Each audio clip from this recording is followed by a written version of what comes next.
લોકો તંત્રમંત્ર તરફ ખૂબ ઝુકાવ ધરાવે છે. જ્યારે વ્યક્તિ ડરે છે તો સમજ અને વાંચન કામ નથી આવતું. બાબા કામ આવે છે, કોઈ એપ કામ આવે છે. દુનિયા ગમે ત્યાં પહોંચી ગઈ હોય, આપણે વધારેમાં વધારે ઉપભોગ કરતા છીએ ટેકનોલોજીના. એ જ જૂની વાતો ચાલતી જ રહેશે, કારણ કે દરેક નવું બાળક જૂનું જ જન્મે છે. જી આચાર્યજી, ચાલો હવે આગળના વિષય તરફ આગળ વધીએ. તમારી પાસેથી સમજવાની કોશિશ કરીશું, તમારા આધ્યાત્મિક અને તમારા દાર્શનિક અનુભવના આધારે. તમારી પાસેથી એ જાણવા માંગીએ છીએ કે આજકાલ આપણે જોઈ રહ્યા છીએ કે લોકો તંત્રમંત્ર તરફ ખૂબ ઝુકાવ ધરાવે છે. મનમાં કોઈ વિચાર આવે, કોઈ ડર આવે, કાલના વિશે વિચારીએ તો ચિંતા થાય, તો લોકોનો ઝુકાવ હવે બાબાઓમાં, તંત્રમંત્રમાં જઈ રહ્યો છે. ઘણી એવી એપ્સ ઉપલબ્ધ છે તમારા સ્માર્ટફોનમાં, જેને તમે ડાઉનલોડ કરો, પ્રશ્ન પૂછો, ટેરો કાર્ડ રીડર હોય કે વૈદિક જ્યોતિષ. તમે તમારો ડર ક્યાં મૂકો અને તમને જવાબ મળે છે. થોડીવાર માટે શાંતિ થઈ જાય છે. આવનારા સમયમાં આવું થશે.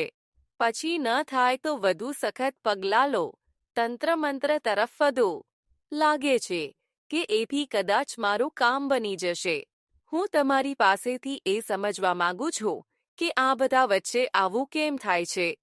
માણસ ભણેલો ગણેલો હોવા છતાં આજે દુનિયા ચાંદ પર પહોંચી ગઈ છે. ટેકનોલોજીમાં, શોધખોળમાં એટલો વધારો થઈ રહ્યો છે. તો પણ જ્યારે વ્યક્તિ ડરે છે તો સમજ અને વાંચન કામ નથી આવતું. બાબા કામ આવે છે, કોઈ એપ કામ આવે છે. જુઓ, 3 વસ્તુઓ છે: સાયન્સ, ટેકનોલોજી અને ટેકનોલોજીનો ઉપભોગ.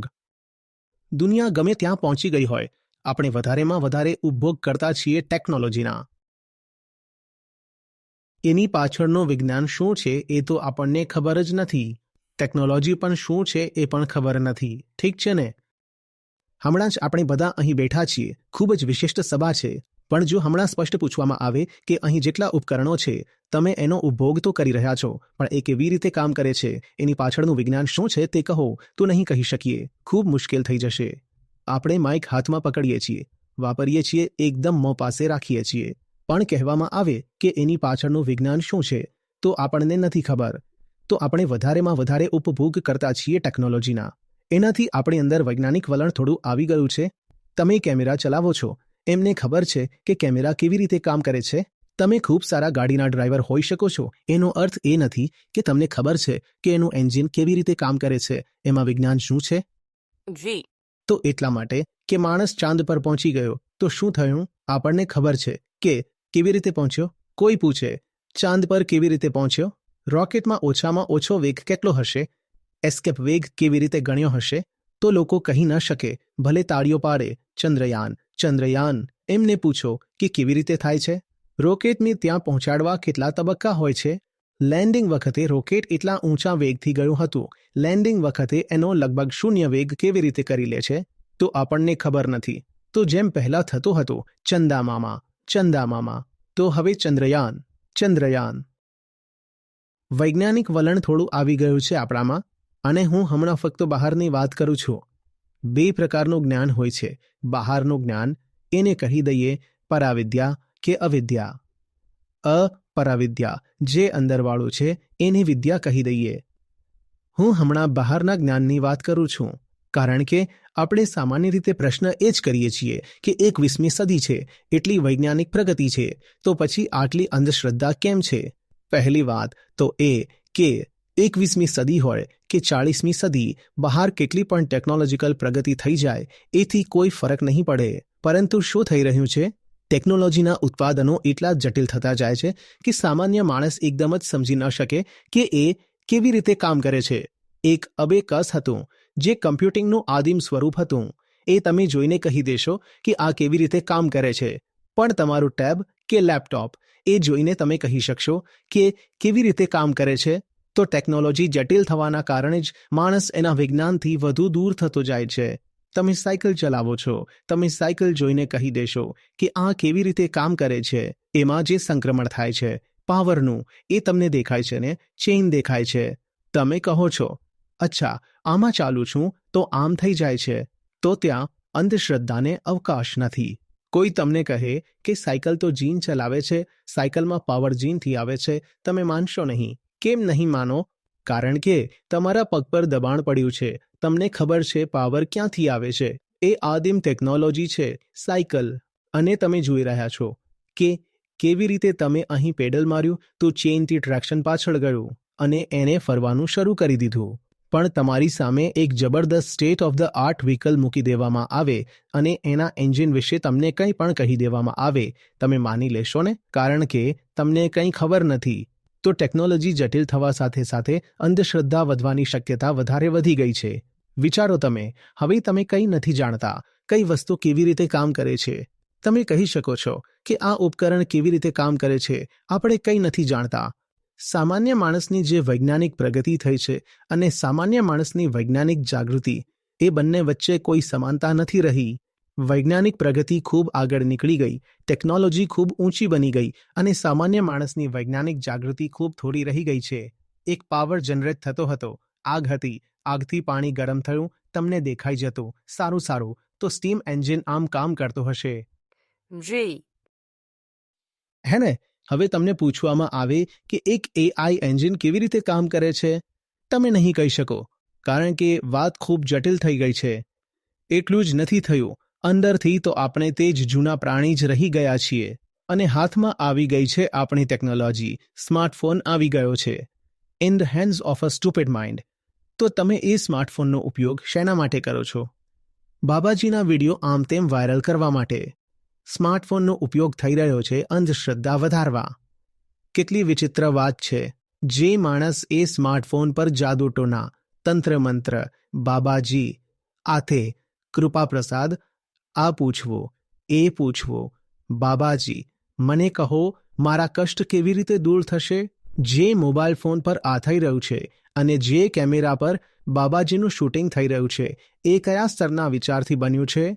આપણે અને બાબાજી જે વાતો કરી રહ્યા છીએ, જાદુટોના, ભૂતની વાતો, એ કયા સ્તરની છે? પણ આ જે નીચા સ્તરની વાત છે, એ સૌથી ઊંચા વિચાર પર સવાર થઈ રહી છે. તમે સમજો છો? જે સૌથી નીચી વાત છે એ સૌથી ઊંચા વિચાર પર. અત્યારે હું બહારના વિચારની વાત કરું છું, આત્મવિચારની નહીં. જે બહાર સૌથી શુદ્ધ વિચાર છે, તીક્ષ્ણ વિચાર છે, સંગઠિત વિચાર છે, એના પર સવાર થઈને પોતાને વધુ ફેલાવી રહી છે, વિસ્તાર આપી રહી છે. તો ટીવી દ્વારા ખોટી માહિતી ફેલાવી, મોબાઈલ ફોન દ્વારા ગંદકી ફેલાવી, મૂર્ખ લોકો ફ્લાઇટ વાપરીને દુનિયામાં ફરવા નીકળી પડે. આ બધું શું બતાવે છે? આ બતાવે છે કે બહાર તમે 50મી સદીમાં પણ પહોંચી જાઓ, અંદરથી જ્યાં સુધી તમે પ્રાણી છો, તો એ પ્રાણી ટેકનોલોજીનો દુરુપયોગ જ કરશે. એક વિચારધારા છે જે કહે છે કે જ્યાં સુધી એ પાક્કું ન થઈ જાય કે માણસે અંદરની પ્રગતિ લગભગ એ જ પ્રમાણમાં કરી લીધી છે જેટલી એને બહારની પ્રગતિ કરી છે, બહારની પ્રગતિ વધારવી જોખમી છે. એ એવું જ છે જેમ વાંદરાના હાથમાં પહેલા તલવાર હતી, હવે ICBM છે. આપણે અંદરથી તો વાંદરા જ છે ને? પણ પહેલાં ઓછામાં ઓછું વાંદરાને શું મળતું હતું? આદિમ ટેકનોલોજીનું હથિયાર, તલવાર, મારશે તો એક વખતમાં એકને મારી દેશે. આપણે અંદરથી હજુ પણ તે જ વાંદરા છીએ અને બહાર તમારા હાથમાં હવે આવી ગઈ છે ન્યુક્લિયર ટિપ્ડ મિસાઇલ, ઇન્ટરકોન્ટિનેન્ટલ. તો એ વાંદરો હવે શું કરશે? એ પૂરી દુનિયા બગાડી દેશે. જળવાયુ પરિવર્તન એના સિવાય શું છે? તમને જે સમૃદ્ધિ મળી છે, ટેકનોલોજી મળી છે, એનો ઉપયોગ કરીને તમે આખી પૃથ્વી બરબાદ કરી નાખી છે. તો બહારની પ્રગતિથી એ ન માનવું જોઈએ કે એનાથી કોઈ આંતરિક પ્રગતિ થઈ જશે. આપણી પાસે વૈજ્ઞાનિક વલણ નથી, ફક્ત વિજ્ઞાનના ઉત્પાદનો છે. બીજી વાત, વિજ્ઞાન પણ પોતે પૂરતું નથી, કારણ કે વિજ્ઞાન પણ ફક્ત તપાસ છે આ ભૌતિકમાં. જે તમને અનુભવ થાય છે, અનુભૂતિ થાય છે, દેખાય છે, વિજ્ઞાન વધારેમાં વધારે ત્યાં સુધી જાય છે જે અવલોકન કરેલી ઘટના છે. વિજ્ઞાન એમાં વ્યવહાર કરે છે, એ જ વિજ્ઞાનની વ્યાખ્યા છે. જે અવલોકન કરેલો ઘટનાક્રમ છે, આપણે એ સમજવા માંગીએ છીએ, અનુવાદ કરવા માંગીએ છીએ. પ્રકૃતિની જે અવ્યક્ત ભાષા છે, એને લઈને ગણિત અને ભૌતિક વિજ્ઞાનની ભાષામાં મૂકી દેવા ઈચ્છીએ છીએ, એ વિજ્ઞાન છે. પણ અંદર જે બેઠો છે, દ્રષ્ટા, વિજ્ઞાન એની વાત નથી કરતું. વિજ્ઞાન એની વાત નથી કરતું. તમારી સામે એક સાદું પેન્ડ્યુલમ છે. વિજ્ઞાન કહેશે દ્રષ્ટાની પરવા કર્યા વગર સમયગાળો 2π² LG છે. દ્રષ્ટાની પરવા કર્યા વગર દ્રષ્ટા એકદમ ગધેડો હોય તો પણ પેન્ડ્યુલમનો સમયગાળો તે જ રહેશે. વિજ્ઞાન એ ગધેડાની મદદ તો નથી કરી શક્યું, ફક્ત એ કહી દીધું કે ચોક્કસ સમયગાળો કેટલો છે. અને ગધેડો તો ગધેડો જ રહી ગયો અંદરથી, તો એ માટે પછી જોઈએ છે અધ્યાત્મ, આત્મજ્ઞાન. બહાર વિજ્ઞાન વધી રહ્યું છે, અંદરનું વિજ્ઞાન પણ તો વધે. તમે પોતાને પણ તો જાણો, અથવા ફક્ત બહારના ઘટનાક્રમની તપાસ કરતા રહેશો? અંદરના ઘટનાક્રમની તપાસ ક્યારે કરશો? અને બહારનું જગત જેટલું રસપ્રદ અને વિવિધતાપૂર્ણ છે, અંદરનું જગત પણ તેટલું જ રસપ્રદ છે ને? શું તમને ખબર છે કે તમે કંઈ પણ કેમ કરવા માંગો છો? માણસ કામનાનો પૂતળો છે. દર વખત મને આ જોઈએ, મને એ જોઈએ. તમે કહો તમને એ કેમ જોઈએ છે, સ્પષ્ટ કહો, તમે કંઈક જવાબ આપશો. અને જેમ જેમ એ જવાબોની શ્રેણી આગળ વધશે, પ્રશ્નો આવતા જશે, તમને લાગશે કે તમે અટકી રહ્યા છો, તમે ચીડાઈ રહ્યા છો, તમે હતાશ થઈ રહ્યા છો, કારણ કે તમને ખબર જ નથી કે તમે જે ઈચ્છો છો એ કેમ ઈચ્છો છો. વિજ્ઞાનમાં તો એ નથી ચાલતું ને? તો ઠીક તેવી જ રીતે જેમ વિજ્ઞાનમાં તમે મૂળ કારણ વિશ્લેષણ કરો છો, કોઈ પણ વાતની જડ સુધી પહોંચવા માંગો છો, એ પહેલા ફક્ત કહો છો કે અસ્થાયી સિદ્ધાંત છે, બધું અસ્થાયી જ છે, અને તમે આગળ વધી રહ્યા છો. તેવી જ રીતે અંદર પણ કેમ અટકી જાઓ છો કે ના, બસ એવું જ છે, મારો ધર્મ એ છે, એ જ સાચું છે. ના, એવી માન્યતા ચાલી આવે છે, હું તે જ માનીશ. બધા એવું કરે છે તો હું પણ એવું કરીશ. એવું તો કરવું જ પડે ને? આ બતાવે છે કે અંદર ખૂબ અજ્ઞાન છે. બહાર તમે સારા વૈજ્ઞાનિક હોઈ શકો છો, પણ અંદર ખૂબ અજ્ઞાન હોય તો તમે રોકેટ પણ છોડો છો, તો નારિયેળ ફોડીને છોડો છો. તમે ફ્લાયઓવરનું ઉદ્ઘાટન કરવા જાઓ છો તો કહો છો કે પહેલા સારું મુહૂર્ત કાઢો, પછી ફ્લાયઓવર કરીશું. નહીં તો ફ્લાયઓવર થઈ જશે. આ શું બતાવે છે? પહેલી વાત, મોટાભાગના લોકો વિજ્ઞાન સમજતા નથી, એ પહેલી વાત છે. મોટાભાગના લોકો ટેકનોલોજીના ફક્ત ઉપયોગ કરતા છે, એ વિજ્ઞાન જાણતા નથી. બીજી વાત, જો વિજ્ઞાન જાણી પણ લો તો સારું છે, પણ પૂરતું નથી. એનાથી પણ કામ નહીં ચાલે. તમે ફક્ત વિજ્ઞાન જાણી લીધું. વિજ્ઞાનને અંદર લાવવું પડશે. વિજ્ઞાનની પદ્ધતિ શું છે? પૂછો, જાણો, તપાસ કરો. વિશ્વાસ નહીં, વિવેક, વિવેક, માન્યતા નહીં, તપાસ. આ વિજ્ઞાનની પદ્ધતિ છે ને? એ જ પદ્ધતિ આંતરિક જગત પર પણ લાગુ કરવી પડશે. નહીં તો શું થશે? આજે દુનિયામાં જેટલો કટ્ટરવાદ વધી રહ્યો છે, એ 50 વર્ષ પહેલા પણ એટલો નહોતો. આપણે કહીએ છીએ એ જ કે જુઓ, અમારી ક્રાંતિ થઈ ઔદ્યોગિક, પછી ઇલેક્ટ્રોનિક, હવે તમારો એઆઈ ક્રાંતિ આવી ગઈ છે, અને માણસ અંદરથી વધુ નાલાયક થતો જાય છે. એ એટલા માટે થાય છે કારણ કે બહાર તો પ્રગતિ થઈ રહી છે, પણ અંદરની દિશા જોવાનો કોઈ અભ્યાસક્રમ આપણી શાળાઓ કોલેજોમાં છે નહીં. બાળકને આપણે બહારની વાતો તો થોડી કહીએ પણ છીએ, અંદરની દિશામાં આપણે એને કંઈ કહેતા જ નથી. આપણે હજુ સુધી જેટલા વિષયો આવરી લીધા છે, પ્રશાંતજી, એમાં મારો એક મુખ્ય પ્રશ્ન છે કે શિક્ષણ વ્યવસ્થામાં આપણે કેટલીક એવી માર્ગદર્શિકાઓ, દિશાઓ ઉમેરવી જોઈએ જેથી આધ્યાત્મિક સમજ પણ આવવા લાગે, અને જો એ થાય તો કેવી રીતે થવું જોઈએ? ખૂબ સરળ છે, એકદમ સરળ છે. હું મારા વિદ્યાર્થીઓને ઘણી વખત પૂછ્યા કરતો હતો કે તમે ઇતિહાસ વાંચો છો, ભૂગોળ વાંચો છો, સાયન્સ વાંચો છો, ફિઝિક્સ વાંચો છો, તમે ભૌતિક ઘટનાઓ છો? નહીં. આમ બધા બેઠા છો, તમે ભૌતિક ઘટનાઓ છો? નહીં. તમે ઐતિહાસિક ઘટનાઓ છો? નહીં. તમે ગણિતના સૂત્રો છો? નહીં. તમે સંસ્કૃત છો, ફ્રેન્ચ, હિન્દી, અંગ્રેજી છો? નહીં. તો જેટલી વાતો તમને કહેવામાં આવે છે એ તમારા વિશે તો છે નહીં. તમે ભૂગોળ છો? તમે નદી છો, પર્વત છો? નહીં. તમે કોણ છો? હું છું. મારા અલગ અલગ નામ છે. ઠીક છે, હું છે. જે પણ તમે કહો છો, તમારી ઓળખાણ, એ વક્તવ્યમાં હું આવે છે. તો તમારા સંપૂર્ણ અભ્યાસક્રમમાં હું તો ક્યાંય છે જ નહીં. હુંના વિષયો છે, આ પણ વિષય છે, એ પણ વિષય છે, બધા વિષયો છે જેના વિશે આપણને શીખવવામાં આવે છે. હું વિશે શીખવવામાં નથી આવતું. તો સ્વયંનું શિક્ષણ, હુંનું શિક્ષણ એ શાળાથી જ શરૂ કરવું પડશે. ધોરણ 6 થી 7 થી શરૂ કરવું પડશે. આ કરવાનો મેં પૂરો પ્રયાસ કર્યો છે, પણ કોઈ સંસ્થાકીય સમર્થન નહોતું. તો હું એનાથી આગળ વધીને કંઈક વધુ વ્યાપક કરું છું, જેની પહોંચ ગહન છે, જેની અસર પણ ગહન છે.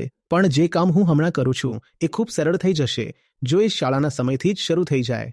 આપણી શાળા કોલેજમાં જો જીવન શિક્ષણ આવી જાય, અને જીવન શિક્ષણ એટલે બહારના જીવન વિશે ઓછું કહેવું, અંદરના જીવન વિશે વધારે કહેવું, સ્વયંનું શિક્ષણ.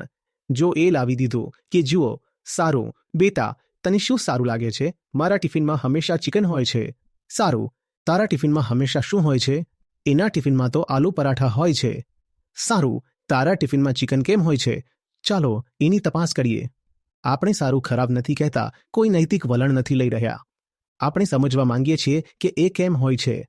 તો ખબર પડે છે કે એ એવા ધર્મથી આવે છે કે દેશના એવા ભાગથી જ્યાં એ થાય છે. તો આપણે કહીએ, સારું, એટલે તારું ટિફિન તારી પસંદગી નથી. તારું ટિફિન તારા વિસ્તાર, તારા ભૂગોળ, સ્થાનિકતાની પસંદગી છે. અને એ જ રીતે જો તું વેજીટેરિયન કહે છે તો એ પણ તારી પસંદગી નથી. એ તારી મમ્મી પપ્પાએ કહી દીધું. ઘરમાં દાદી કહે છે કે માંસ નથી ખાતા, ક્યાંક કહે છે આદુ ડુંગળી પણ નથી ખાતા, એ પણ તારામાં નથી. તો પછી તું કેવી રીતે કહી શકે છે કે મને આ પસંદ છે કે આ મારી પસંદગી છે? આ જ રીતે બીજી બધી વાતો. એનું વિસ્તરણ જુઓ. એક બાળક છે, એ થોડા વધારે અમીર ઘરથી આવે છે, એ એક અલગ ઉચ્ચારમાં બોલે છે. બીજું બાળક બીજી રીતે બોલે છે જેનો ઉચ્ચાર અલગ છે. એ કહે છે ધીસ ઇઝ માય એક્સેન્ટ. એ તારો ઉચ્ચાર નથી, એ તારા માહોલનો ઉચ્ચાર છે. આ ખૂબ સામાન્ય વાત છે જ્યારે તમે એ જોઈ લો, પણ જ્યાં સુધી એ ન જોઈ હોય ત્યાં સુધી એ ખૂબ ગહન બંધન બની શકે છે અંદર. તમે કપડાં પહેર્યા છે, તમે આવા કપડાં પહેર્યા છે, સારું, ઓકે, તું આવા કપડાં કેમ પહેરે છે? તું જે કરે છે એમાંથી કંઈ પણ તારું પોતાનું નથી. તારું ખાવું, તારું કપડું, તારા વિચારો, તારી આદતો, કંઈ પણ તારું પોતાનું નથી. આ સ્વયંનું શિક્ષણ છે અને એ સતત ચાલતું રહેવું જોઈએ. એ ફક્ત સિદ્ધાંત નથી, એ અભ્યાસ છે. આ જ્યાં સુધી ધોરણ 6 થી લઈને પોસ્ટ ગ્રેજ્યુએશન સુધી ન ચાલે ત્યાં સુધી તમને લાગશે કે અંધશ્રદ્ધા છે, કટ્ટરવાદ છે, સ્ત્રીઓ પ્રત્યે પછાત દૃષ્ટિકોણ છે, જાતિવાદ છે, યુદ્ધનો ઉન્માદ છે. એ બધું દુનિયામાં ચાલતું જ રહેશે અને તમે એ જ કહેતા રહેશો, અરે ટેકનોલોજી તો એટલી આગળ વધી ગઈ છે, તો પછી આ બધી જૂની વાતો કેમ ચાલે છે? એ જૂની વાતો ચાલતી જ રહેશે કારણ કે દરેક નવું બાળક જૂનું જ જન્મે છે. દરેક બાળક પોતાની અંદર એક પ્રાણીને લઈને જન્મે છે. એ પ્રાણી ખૂબ જૂનું છે.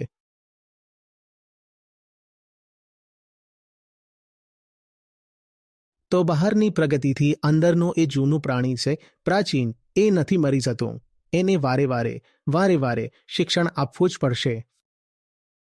આચાર્ય પ્રશાંતજી, તમે મૂળભૂત રીતે એ કહો છો કે જે રીતે વિજ્ઞાનને નિરીક્ષણના આધારે સંરચના કરવામાં આવી છે તે જ રીતે માણસને, મનુષ્યને પણ અંદરના નિરીક્ષણના આધારે શિક્ષણ સાથે સંરચના કરીને શીખવવું જોઈએ, જેથી ફક્ત બહારના વિકલ્પોમાં જ વધારો ન થાય, અંદરથી પણ જ્ઞાની થઈએ. હા, આ આખી વાત એકદમ સાચી છે. બસ જે સંરચનાવાળો મુદ્દો તમે કહ્યો.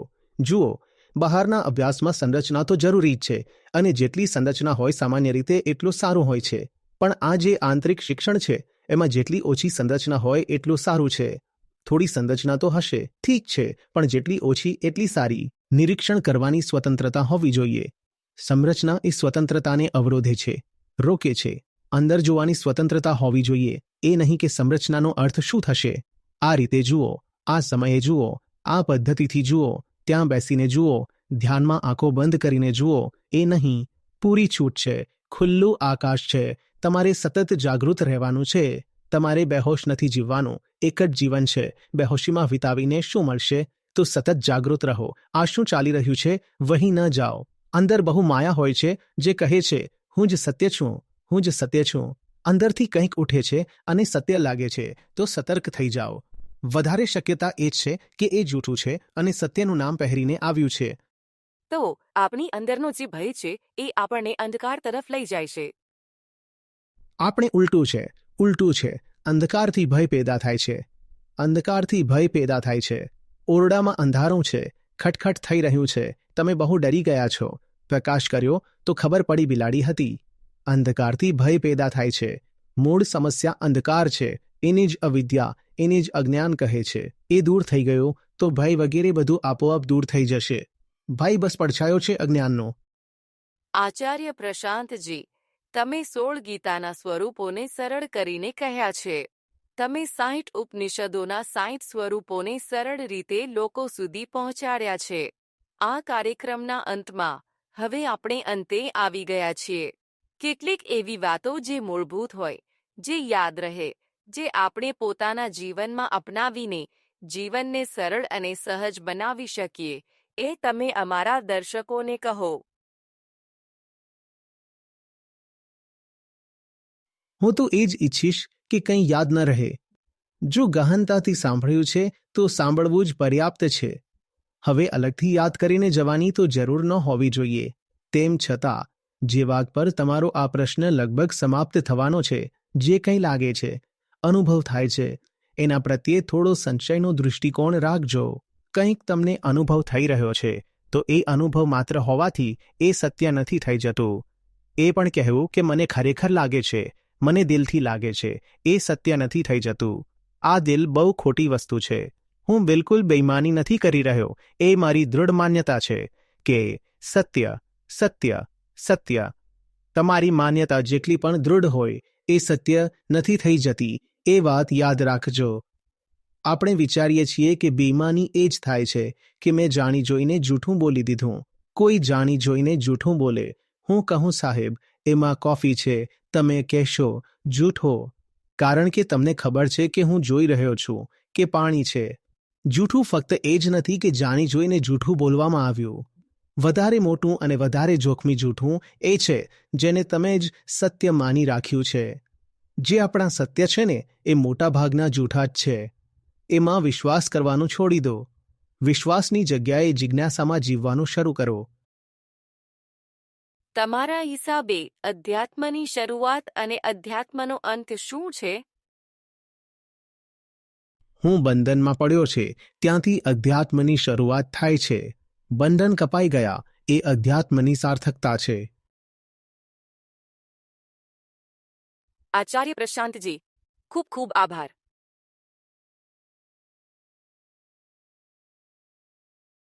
તમારો ખૂબ આભાર કે તમે અમારી સાથે જોડાયા અને અમારા દર્શકોને જ્ઞાની બનાવ્યા.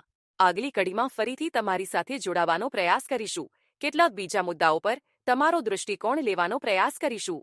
Thank you so much for joining us.